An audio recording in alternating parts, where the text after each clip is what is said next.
वालेकुम मेरी बहुत प्यारी सी यूट्यूब की फैमिली। अल्लाह पाक आपको खुश रखे, बात रखे, हंसते रहे, मुस्कुराते रहे। बहुत प्यारी सी दुआ के साथ करते हैं आज की रेसिपी का आगाज़। आज किचन क्लोजअप में जो रेसिपी शेयर की गई बहुत आसान से बन जाने वाली रेसिपी है, जिसको आप ट्राई करेंगे तो आप बार बार इसे ट्राई करेंगे। चिकन ब्रेस्ट की रेसिपी, ये देखिए कितने क्रिस्पी क्रंची से ब्रेस्ट पीस हैं और ये देखें अंदर तक कितना ज़बरदस्त हमारा चिकन कुक है।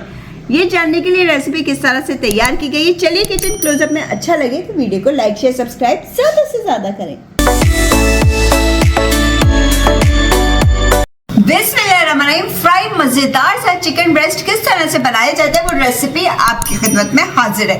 हमने सबसे पहले 200 ग्राम चिकन ब्रेस्ट लिया था, उसको इस तरह करके बिल्कुल बारीक बारीक सा पतला पतला सा यानी कि काट लिया था वॉश कर लेने के बाद। ये देखें इस तरह करके। अब हमने क्या करना होगा, इसके अंदर डाल देंगे पेपरिका पाउडर 1/2 टीस्पून, पिसी हुई लाल मिर्च 1 टीस्पून, नमक जाएगा आपके टेस्ट के मुताबिक। बहुत सिंपल से और आसान से इंग्रेडिएंट है, घर में मौजूद होंगे आपके।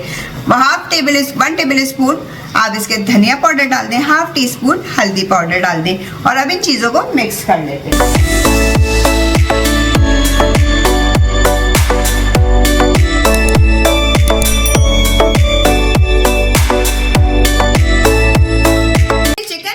रखा था मसाला लगा के, अब हमने 1 टेबल स्पून कॉर्नफ्लोर ले लिया और इसके ऊपर अच्छे से चिकन को कोट कर लेना है और एक्स्ट्रा जो इसमें कॉर्नफ्लोर है उसको निकाल के साइड में करते जाते हैं। और दूसरी तरफ हमने रख लिया फ्राई पैन, उसमें डाल दिया तेल, तेल भी गर्म हो गया। चलिए साथ के साथ इसको फ्राई भी करते जाते हैं।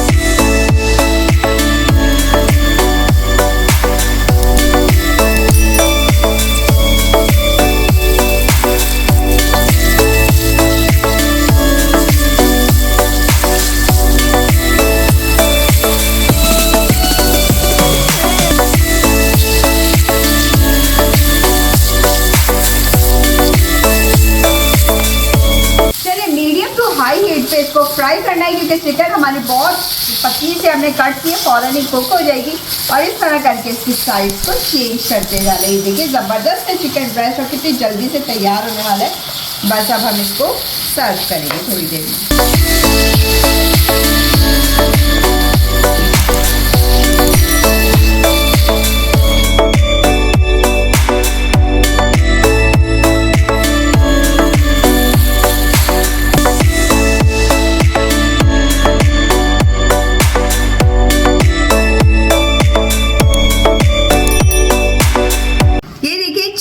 हमारा क्रिस्पी क्रंची सा फ्राई हो गया। थोड़ा सा इसके ऊपर डालेंगे हम हरा धनिया और थोड़ा सा इसके ऊपर डाल देंगे लेमन जूस। ये देखिए ज़बरदस्त सी रेसिपी हमारी रेडी हो गई है। अगर वीडियो आपको पसंद आती है, रेसिपी पसंद आती है तो जल्दी जल्दी से जाएं, लाइक शेयर सब्सक्राइब करें, बेल आइकन को प्रेस करें ताकि फ्री में वीडियो को एंजॉय कर सकें। चलें आपसे इजाज़त चाहूँगी, अपना ख्याल रखिएगा, दुआ में याद रखिएगा। अल्लाह हाफ़िज़।